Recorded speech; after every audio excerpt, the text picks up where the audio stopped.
तो दोस्तों एक बार फिर स्वागत है आप सभी का हमारे इस चैनल पर। मेरा नाम है वरुण और हम यहाँ इस वीडियो में बहुत ही इंपॉर्टेंट अपडेट के साथ आप सभी के साथ जुड़ चुके हैं। यहाँ हम बात कर रहे हैं उन सभी कैंडिडेट्स के लिए जो क्लैट को प्रिपेयर कर रहे हैं और क्लैट के बेसिस पे एनएलयूज को टारगेट कर रहे हैं।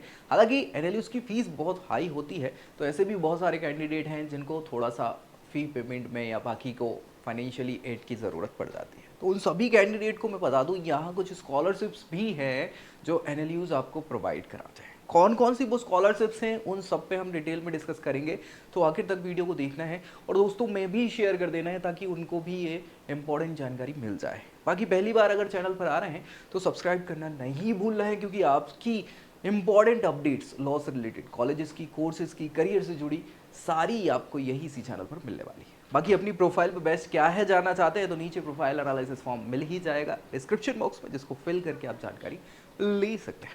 चलिए हम यहाँ पे स्कॉलरशिप्स की बात कर रहे हैं और यहाँ हम स्कॉलरशिप में भी देखेंगे कि एनएलयूज जो है वो हमें प्रोवाइड क्या क्या करा सकते हैं, या फिर कुछ प्राइवेट इंस्टीट्यूशन भी हैं जिनमें हमें स्कॉलरशिप्स मिल सकती है। बेसिक तो मैं एक चीज़ आपको बताऊँ यहाँ पे, अगर तो स्कॉलरशिप जनरली मेरिटोरियस होती हैं, मेरिट बेस्ड जिसको बोलते हैं मेरिटोरियस, ठीक है, या मेरिट बेस्ड बोलते हैं। दूसरी नीड बेस्ड होती हैं जिसमें आपको, और बेसिकली अदर बोल सकते हैं। अदर्स में जो है अलग अलग ऐसी आ सकती हैं कि भाई आपकी यूनिवर्सिटी के द्वारा जो कुछ प्रोवाइड करी जा रही है, ठीक है। उसके अलावा आप देखेंगे तो कुछ जैसे फाउंडेशंस वगैरह होती ना, वो फाउंडेशंस वगैरह आपको प्रोवाइड करा देती हैं। तो इस टाइप की आपको क्या हो जाती है, स्कॉलरशिप्स मिल जाती हैं। फिलहाल हम जो बात यहाँ कर रहे हैं एनएलयूज के लिए, जो आपकी अगर हम बात करें कैटेगरी वाइज, तो कुछ सेंट्रल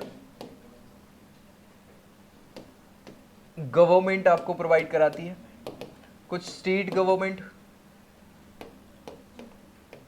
ठीक है, आपको प्रोवाइड करा देती है, कुछ यूनिवर्सिटीज़ खुद अपनी प्रोवाइड करा देती हैं सारी चीज़ें। तो ये इंपॉर्टेंट आपकी हो जाती है, ठीक है भैया। तो यहाँ हम चलो देख लेते हैं कौन कौन सी स्कॉलरशिप आपको मिल जाएंगी। सबसे पहले अगर हम बात करें तो यहाँ पे एक जो सबसे बड़ी चीज़ है वो आप सभी को पता ही होगी, फीस स्ट्रक्चर। अब फीस स्ट्रक्चर जो है वो सारी यूनिवर्सिटीज़ का अलग अलग होता है और लॉ की कोर्सेज बिल्कुल कम नहीं है, हाई फीस यहाँ पे चार्ज करी जाती है। तो एनएलयूज जो है टॉप नॉच इंस्टीट्यूशन हमारे लीगल फील्ड के, वहां पे भी अच्छी खासी क्या है फीस स्ट्रक्चर होते हैं। क्यों होते हैं उसके पीछे के कारण जो है, रीजंस जो हैं, वो हमें पता होना चाहिए। तो सबसे पहली चीज है, इन सभी चीजों को हम डिस्कस कर लें कि क्या क्या ऑप्शंस है, क्यों ये फीस जो है एनएलयूज की ज्यादा होती है। सबसे बड़ी चीज जो है फैसिलिटीज और इंफ्रास्ट्रक्चर। भाई हमें टॉप इंस्टीट्यूशन बनना है लॉ फील्ड का, तो हमारे पास फैसिलिटीज भी टॉप क्लास होनी चाहिए, और टॉप क्लास फैसिलिटीज के लिए इंफ्रास्ट्रक्चर भी टॉप क्लास होना चाहिए। इन सारी चीजों में बहुत खर्चा लग जाता है सरकार का, है ना। सो भैया ये भी तो थोड़ा ऐड ऑन होगा आपके फीस स्ट्रक्चर में। फैकल्टी, रिसोर्सेस, ये बड़ी बात है, क्योंकि एक्सपीरियंस फैकल्टी चाहिए भैया, अपनी फील्ड की माहिर। अब एक्सपीरियंस फैकल्टी है तो भैया वो चार्ज भी ज्यादा करेगी, ऑब्वियस सी बात है। रिसोर्सेज, हमें हर प्रकार के रिसोर्सेज चाहिए हमारी फील्ड से रिलेटेड, सो उनके लिए भी पैसा लग जाता है। तीसरी चीज यहाँ पे ऑटोनोमस स्टेटस, क्योंकि आपके रूल्स एंड रेगुलेशन आपके हिसाब से होने वाले हैं एनएलयूज के, ऑब्वियस सी बात है। ऑटोनोमस जो स्टेटस मिलता है उसमें क्या है, आपको ऐसी अथॉरिटी रहती है कि आप अपने हिसाब से करिकुलर चेंज कर सकते हो, अपने हिसाब से सब्जेक्ट ऐड ऑन कर सकते हो, अपने हिसाब से आपके एग्जामिनेशन का पैटर्न चेंज कर सकते हो। जो आपको करना है बस वो होना चाहिए पॉजिटिव बच्चों के फ्यूचर को लेके। तो भैया ऑटोनोमस स्टेटस के कारण भी यहाँ फीस स्ट्रक्चर बढ़ जाता है। दूसरी चीज है आपकी रेपुटेशन और प्लेसमेंट।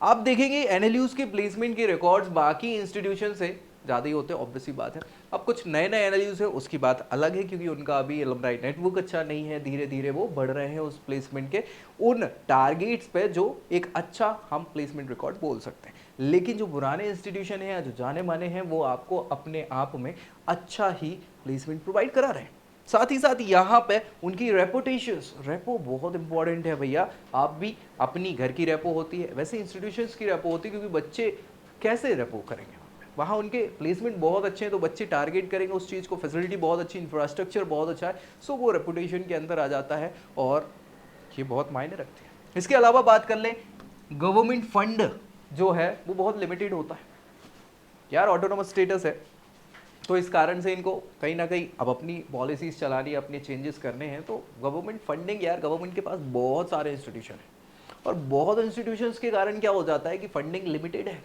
सो लिमिटेड फंडिंग भी एक ऑप्शन पड़ जाता है, जिसके कारण मेंटेनेंस के लिए हमें व्यवस्थाएं करनी है और फाइनेंशियली हमें भी तो मजबूत होना पड़ेगा, सो एक कारण बन जाता है हाई फीस का यहाँ पे। फाइनली यहाँ पे रिसर्च एंड डेवलपमेंट, R&D, आजकल भारत के लगभग हर एक इंस्टीट्यूशन में इस चीज़ पे फोकस किया जा रहा है, क्योंकि R&D के बिना काम नहीं होगा। हमें अगर अच्छा परफॉर्म करना है किसी भी फील्ड में, किसी भी फील्ड की बात कर लीजिए, यहाँ केवल लॉ की बात नहीं कर रहा हूँ मैं, किसी भी फील्ड की, तो आपको रिसर्च एंड डेवलपमेंट पे फोकस करना पड़ेगा। और बहुत सारे चाहे इकोनॉमिस्ट हों, चाहे लीगल फील्ड के बड़े लोग हों, उन सबका यही कहना है कि हमें आगे चल के R&D पे हमें बजट से बढ़ाना होगा खर्चा। ऑब्वियस सी बात है, 2-5% हमें बजट का, टोटल बजट का R&D पे खर्च करना चाहिए, ताकि हम मजबूत हो पाए आगे फील्ड्स में। तो R&D भी बहुत इंपॉर्टेंट होता है और इन सारे रीजंस के कारण क्या है, NLU की फीस स्ट्रक्चर बढ़ जाती है। अब बढ़े हुए इस स्ट्रक्चर को, इंफ्रास्ट्रक्चर को, फीस स्ट्रक्चर को कम करने के लिए हमारे पास क्या ऑप्शन है, तो हमारे पास एक ही ऑप्शन रह जाता है, स्कॉलरशिप का। अगर स्कॉलरशिप हमें मिल जाती है तो हमारा ये जो वर्डन है, फाइनेंशियल वर्डन है, वो कम हो सकता है कि नहीं। सो भाई क्या करना है इसके लिए, सबसे पहले मैं आपको बता देता हूँ यहाँ पे कुछ स्कॉलरशिप जो मैंने बताई हैं कि सेंट्रली स्पॉन्सर्ड कुछ स्कॉलरशिप्स होती है ना, जिनमें से SC और ST स्टूडेंट के लिए, SC और ST स्टूडेंट के लिए, ST के लिए अब अलग से हम बात कर लेंगे, लेकिन SC ST अगर आप कैटेगरी से बिलोंग कर रहे हैं तो टॉप क्लास एजुकेशन स्कीम जो स्कॉलरशिप है उसके एलिजिबिलिटी आप पा सकते हैं और उससे आपको फाइनेंशियली एड मिल सकती है। एलिजिबिलिटी के लिए क्या है, आपका जो है टोटल अर्निंग जो है, फैमिली इनकम जो है 8 लाख से कम होनी चाहिए साल भर। दूसरा यहाँ पे सभी NLU क्या है, कुछ फिक्स नंबर ऑफ स्लॉट्स यहाँ पे स्कॉलरशिप के प्रोवाइड कर रहा है ना।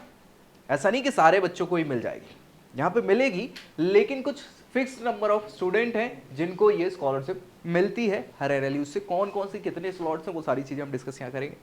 फंडिंग का पैटर्न क्या है, फुल ट्यूशन फी आपकी वेव ऑफ हो जाती है, साथ ही साथ नॉन रिफंडेबल जो चार्जेस आपको देने होते हैं एडमिशन के समय वो भी आपको वापस हो जाते हैं, है ना। तो यही है एकेडमिक अलाउंसेस जो है कितना, 86,000 का फर्स्ट ईयर में ये आपका वेव ऑफ हो जाता है और 41,000 जो है हर साल बाकी के साल का आपको वेव ऑफ हो जाता है। तो ये आपको यहाँ पे फंड मिल जाता है, एड प्रोवाइड हो जाती है। नंबर ऑफ स्लॉट्स की बात कर ले तो ऑल टोटल इस स्कीम में SC स्टूडेंट के लिए 78 स्कॉलरशिप्स जो हैं वो ऑफर करी जाती हैं। टोटल 78 बच्चों को मिलेंगे, लॉ स्टूडेंट को, और इनमें से 69 जो हैं स्लॉट वो NLUs को दिए गए। बाकी के बचे हुए स्लॉट जो हैं वो आपकी कुछ प्राइवेट इंस्टीट्यूशंस हैं, ILS हो गया पुणे, है ना, सिम्बियोसिस हो गया, इसके अलावा OP जिंदल लॉ स्कूल है। तो इनमें बाकी के स्लॉट्स जो है उन बच्चों को प्रोवाइड हो जाती है स्कॉलरशिप। ठीक है, समझ में आ गई चीज। SC के लिए बात कर रहे हैं अभी हम, है ना। अब ये यहाँ पे हमने स्लॉट्स लिख दिए हैं अलग से, जैसे NLSU, SIU, बेंगलुरु की बात करें तो 4 स्लॉट है। बड़े बड़े NLUs जो पुराने हैं, है ना, भोपाल में 4 स्लॉट हैं, हैदराबाद में 4 स्लॉट हैं, जोधपुर में 4 स्लॉट हैं, है ना, कोलकाता में 4 स्लॉट हैं, रायपुर में 4 हैं, GNLU में 4 हैं। ठीक है, ये स्लॉट के बाद आगे के स्लॉट की बात करें तो डॉक्टर राम मनोहर लोहिया में 4 हैं। ठीक है, इसके बाद यहाँ पे देखें कोच्चि वाला जो है NLU कोच्चि, एक ही स्लॉट है यहाँ पे। पटियाला में 4 हैं, इसके अलावा पटना में 4 हैं, दिल्ली में 4 हैं, कटक में 4 हैं और विशाखापट्टनम NLU में 4 हैं। इसके बाद बाकी रांची में 4 हो ही गए हैं, दिल्ली में 1 है, ILI दिल्ली में। ठीक है, इसके अलावा गुवाहाटी में 1 ही है, इसके बाद त्रिची में 1 है, मुंबई में 1 है, नागपुर में 1 है, औरंगाबाद में 1 है, हिमाचल प्रदेश में 1 है। ये स्लॉट्स आपको यहाँ बता दिए गए। ठीक है, जबलपुर में 4 है, इसके अलावा 1 जो है हरियाणा में है। ऐसे 69 स्लॉट्स हो गए ये NLUs के लिए। बाकी के 4 स्लॉट किस में है, ILS पे है, इसके बाद सिम्बियोसिस में 4 है और 1 है OP जिंदल में। तो ऐसे टोटल 78 जो हैं स्लॉट्स हैं, स्लॉट मतलब सीट्स हैं एक प्रकार से बोल सकते हैं SC कैंडिडेट के लिए जो कि NLU में हैं। ठीक, उनको ये एड प्रोवाइड हो जाएगी। वही सेम चीज किस में है, एसटी स्टूडेंट्स के लिए है, सेम टू सेम, ठीक है, एसटी स्टूडेंट के लिए टॉप क्लास वही एलिजिबिलिटी है। बस एलिजिबिलिटी के लिए यहाँ पे फैमिली इनकम जो है 2 लाख होनी चाहिए, उनके लिए 8 लाख थी एससी के लिए, ठीक है। अब यहाँ पे वही सारी चीजें हैं, फाइनल एग्जामिनेशन उनको पास करना होता है, टर्मिनल एग्जामिनेशन में भी आपको पास होना होता है। फंडिंग का क्या पैटर्न है, जो भी नॉन रिफंडेबल ड्यू है और ट्यूशन फी जो है वो वेव ऑफ हो जाएगी। 2200 रुपये प्रति माह आपको लिविंग एक्सपेंसेस मिलेगा, 3000 रुपये प्रति माह बुक्स और स्टेशनरी के लिए मिलेगा, और 45,000 रुपये जो है वो कंप्यूटर के लिए एक बार मिलेगा, ठीक है। नंबर ऑफ स्लॉट्स यहाँ 67 है, ठीक है। इसके अलावा इसमें LLB, LLM, LLD सारे के लिए हैं, ठीक है। 60 स्कॉलरशिप्स जो है वो NLUs के मिल जाती हैं, उनके स्लॉट्स हैं, और बाकी सिम्बियोसिस हो गया, ILS हो गया, और इनके लिए अवेलेबल है, ठीक है। चलो वही सारी चीज़ें हैं, 5-5 स्लॉट यहाँ पे पुराने ILS के लिए है, इसके अलावा बाकी अदर इंस्टीट्यूशंस के लिए ILS के लिए 2, सिम्बियोसिस के लिए 5, ऐसे आपके टोटल हो जाते हैं ST कैंडिडेट के लिए। फिर आते हैं कुछ और स्कीम्स की, सेंट्रल सेक्टर स्कीम स्कॉलरशिप की, NEC मतलब नॉर्थ ईस्ट काउंसिल है, नॉर्थ ईस्ट रीजन से जो हमारी स्टेट है ना, नॉर्थ ईस्ट की 7 सिस्टर्स, वहां से अगर आप बिलोंग करते हो तो उनके लिए स्कॉलरशिप का प्रावधान है। और इसके अलावा कुछ स्टेट गवर्नमेंट भी क्या करती है, स्कॉलरशिप प्रोवाइड बच्चों को करा देती है, कुछ प्राइवेट भी हैं, हम डिस्कस करेंगे। NEC के लिए क्या करना होता है, एलिजिबिलिटी जो है वो भैया सबसे बड़ी तो वही है कि वो वहाँ के रेसिडेंट हो, सारी चीज़ें हो, उनके लिए ये सारी व्यवस्थाएं यहाँ पे करके रखी हुई हैं सारे कोर्सेज के लिए, चाहे वो डिप्लोमा कोर्स हो, डिग्री हो, पोस्ट ग्रेजुएशन हो, PhD, MPhil वगैरह इन सब में कर दी जाती है। क्वालिफाइंग एग्जामिनेशन आपके ये होते हैं डिप्लोमा के लिए अलग अलग, है ना, डिग्री के लिए, पोस्ट ग्रेजुएशन के लिए, MPhil या PhD के लिए आपको ये होना चाहिए। सिलेक्शन के लिए यहाँ पे मेरिट लिस्ट बनती है, याद रखिएगा, है ना। मेरिट लिस्ट बनेगी, एप्लीकेशन फॉर्म जो आप भरेंगे किस पे, नेशनल स्कॉलरशिप पोर्टल पे, उसकी गाइडलाइन के हिसाब से सारी बनेगी स्कॉलरशिप और मेरिट, और मेरिट के बेसिस पे आपको ये स्कॉलरशिप प्रोवाइड यहाँ पे कर दी जाती है। कोई भी reservation based category, religion, gender, इनमें कोई रिजर्वेशन नहीं है, यहाँ साफ सुथरे तौर पे लिखा हुआ है, ठीक है। ये सारे के सारे ऑप्शंस हैं यहाँ। अगर आप डिप्लोमा कोर्स कर रहे हैं तो 20,000, डिग्री कर रहे हैं 22,000, पोस्ट ग्रेजुएशन 25, और MPhil या PhD कर रहे हैं तो 30,000 पर एनम का आपको स्कॉलरशिप मिल जाती है। यहाँ पे ये बताया हुआ है कितने कैंडिडेट के लिए क्या क्या ऑप्शंस हैं। ये हमारी सारी 8 स्टेट हैं, वैसे 7 सिस्टर हैं, और एक यहाँ पे सिक्किम को भी इंक्लूड कर लिया जाता है, तो टोटल 8 स्टेट हो जाती हैं।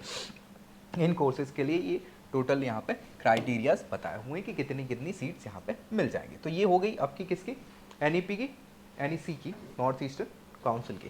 फिर प्राइवेट स्कॉलरशिप में आप देखें तो एक चलती बहुत अच्छी आदित्य बिरला ग्रुप स्कॉलरशिप, ये क्लैट रैंक होल्डर्स को मिलती है।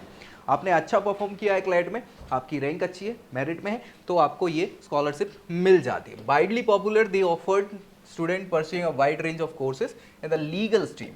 आदित्य बिरला ग्रुप क्या करेगी भैया, 1,80,000 रुपये प्रति वर्ष आपको स्कॉलरशिप प्रोवाइड करती है, और इसमें से एक्चुअल फीस अगर ज़्यादा है तो वो हो सकती है, जो भी कम हो, ज़्यादा नहीं, कम जो है उसको ये प्रोवाइड करा देते हैं आपको। कब तक के लिए, till completion of the course, आपके सारे कोर्स के कंप्लीशन तक की है आपको स्कॉलरशिप प्रोवाइड कराते हैं। तो ये अपने आप में बहुत अच्छी बात है, यहाँ पे इसको भी अवेल कर सकते हैं। एलिजिबिलिटी के लिए यहाँ पे क्या है, सबसे पहले क्या है, NLUs में 5, अगर इसमें एडमिशन आपको मिल रहा है, बेंगलोर हो गया, हैदराबाद, कोलकाता, जोधपुर, गांधीनगर, इनमें आप एडमिशन ले रहे हैं तो ये आप भर सकते हैं। दूसरा, क्लैट रैंक आपको होना चाहिए टॉप 20 में, ठीक है, हाँ, तो बस आप एलिजिबल हो जाएंगे। यहाँ पे सिलेक्शन होगा क्या,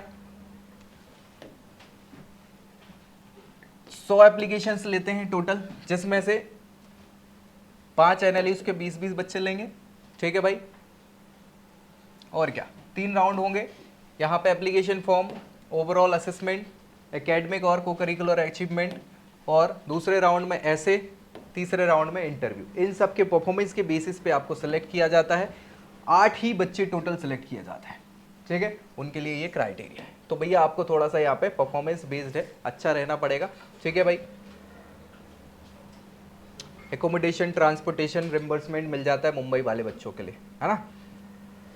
मुंबई में ही होगा ना ये इनका इंटरव्यू वगैरह, तो उसका आपको सब मिल जाता है, रिम्बर्स कर दिया जाता है खर्चा जो होता है। चलिए एनएलयूज में और कौन कौन सी आपको स्कॉलरशिप मिल सकती है, तो जैसे अगर NLSIU बेंगलुरु में हैं आप, तो वहाँ पे एक अजय हल्दर मेमोरियल स्कॉलरशिप मिल जाएगी और कर्नल प्रकाश मनिक भट्ट मेमोरियल स्कॉलरशिप मिल जाएगी। NLU दिल्ली में है तो need cum merit financial assistant हो जाएगा, फी वेवर डिजर्विंग और नीडी स्टूडेंट के लिए ये ऑप्शन है। हैदराबाद में आपके पास मींस बेस्ड स्कॉलरशिप है और means cum merit based scholarship है, जो आप वहाँ पे चेक कर सकते हैं।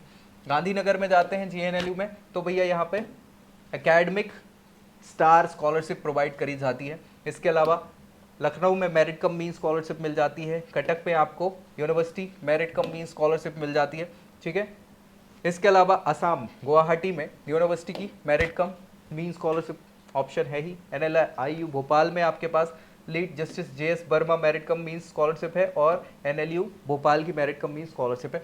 तो ये ऑप्शंस आपको यहाँ पे अलग अलग NLUs भी प्रोवाइड करा रहे हैं जो आपको स्कॉलरशिप मिल जा सकती है। तो आपको देखना है क्या क्या एलिजिबिलिटी आपके पास है और किस बेसिस पे कौन से ऑप्शंस आपको अवेलेबल हो रहे हैं जिनको आप फुलफिल कर रहे हैं और आप वहाँ पे वो स्कॉलरशिप अवेल कर सकते हो। इसके अलावा भी अगर स्कॉलरशिप हमें पता चलती तो हम आपको ज़रूर अपडेट करते रहेंगे। तो आपको दोस्तों में शेयर कर देना है, चैनल सब्सक्राइब कर लेना है और भैया क्या करना है, वीडियो को लाइक तो करना ही है। बाकी अपनी प्रोफाइल पे बेस्ट क्या है जानना है तो नीचे प्रोफाइल एनालिसिस फॉर्म भी फिल कर सकते हैं। तो मिलेंगे अगली वीडियो में अगली जानकारी के साथ, तब तक के लिए जय Hind. I hope you like this video. For more such videos, keep watching our channel. And do not forget to like, share and subscribe.